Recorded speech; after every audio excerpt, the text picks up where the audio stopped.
Media మిత్రులకు నా నమస్కారం. నేను గ్రూప్ 1 మెయిన్స్ ఆస్పిరెంట్ రాశాను ఆల్రెడీ. సో దాదాపుగా ఇదే సిటీ సెంటర్ లైబ్రరీలో గత 5 సంవత్సరాల నుంచి గ్రూప్ 1 ప్రిపేర్ అయ్యి మెయిన్స్ రాసి అందులో అవకతవకలు జరిగి మాలాంటి వాళ్ళు పేద విద్యార్థులు దాదాపుగా పేపర్కి 10 మార్కులు అంటే 6 పేపర్లకు దాదాపుగా 60 మార్కులు కోల్పోయి, అంటే లిస్టులో లేకుండా కొంతమంది దొంగచాటున వచ్చి కొంతమందితోటి ఫేవర్ చేసి ఒక సభలో మాట్లాడుతూ ఉన్నారు. కనీసం 10 రూపాయల ఛాయ్ తాగిన మిత్రమా అని మాట్లాడుతూ ఉన్నారు. ఛాయ్ తాగినప్పుడు మీరు అంత ట్రాన్స్పరెన్సీగా ఉన్నప్పుడు ఎందుకు మధ్యరాత్రి రిజల్ట్ ఇచ్చారు? ఎందుకు మీరు జియో 29 క్యాన్సిల్ చేయకుండా చీకటి మొప్పం చేసుకున్నారు? ఎక్కడ మీ ట్రాన్స్పరెన్సీ? ఎక్కడ మీది నమ్మకాలు? సో దయచేసి రేవంత్ రెడ్డి గారికి, కాంగ్రెస్ ప్రభుత్వానికి ఒకటే వినిపిస్తున్నాము.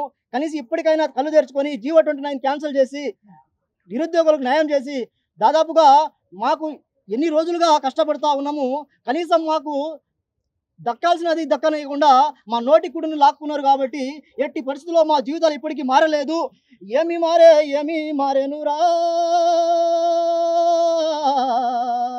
ఈ పేదవాడ నిరుద్యోగ బతుకులు, గోస ఈ 5 రూపాయల భోజనము తోటి మన బతుకులు మారానప్పుడు నానా కష్టాలు పడి పల్లె నుంచి వచ్చి ఎన్నో గోసాలు పడుకుంటూ నానా కలలు నెరవేరాలని ఎంతో తపసి తోటి ముందుకు వెళ్తా ఉన్నాము.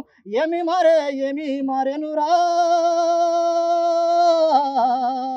నా వెలివాడా పెదల్లారా, నా వెలివాడా నిరుద్యోగ యువతుల్లారా, కళ్ళు గోసా నాయే సరైన న్యూట్రిషన్ లేకుండా, సరైన పోషకాలు లేకుండా అడి గోసాలు బాధాలాయే. ఏమి మారేనురా నా నిరుద్యోగ యువతుల్లారా, ఇప్పటికైనా ఏకమై ఇప్పటికైనా జంజి ఉద్యమాన్ని నేపాల్లో జరిగినట్టుగా, అదేవిధంగా శ్రీలంకలో జరిగినట్టుగా ఈ ఉద్యమాన్ని ఉధృతం చేయగలిగే సత్తా మన దగ్గర ఉంది. నిరుద్యోగ యువకులారా, ఇప్పటికైనా మేలుకోండి.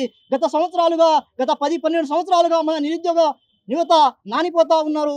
మన ఉద్యోగాలు, మన తెలంగాణ మనకు వచ్చింది కదా అనుకొని, మన రాజ్యం మనకు వచ్చింది కదా అనుకొని, నీళ్లు నియమాలు అనుకొని ఈ రోజుగా మనం ఎంతో గోసపడతా ఉన్నాం, గోస అనుభవిస్తూ ఉన్నాం. కొంతమంది తల్లిదండ్రులు కాలం చేశారు. మా నాన్న ఎంతో ఎదురు చేసి నా కొరకు కాలం చేశారు. కాబట్టి దయచేసి ఈ సందర్భంగా మీ ఉద్యోగాలు నోటిఫికేషన్ చేస్తే మేము ఆశామాష కాదు, ఏదో పల్లెటూరుని వచ్చాం కాబట్టి ఆశించి వచ్చాం. కాబట్టి దయచేసి ఈ నోటిఫికేషన్ జాబ్ క్యాలెండర్ రిలీజ్ చేసి మమ్మల్ని ఆదుకోవాల్సిందిగా కోరుతా ఉన్నాం. ప్రభుత్వాన్ని ఇప్పటికైనా కళ్ళు తెరిచి ముందుకు రావాల్సిందిగా కోరుతా ఉన్నాం. థ్యాంక్ యూ, ధన్యవాదాలు.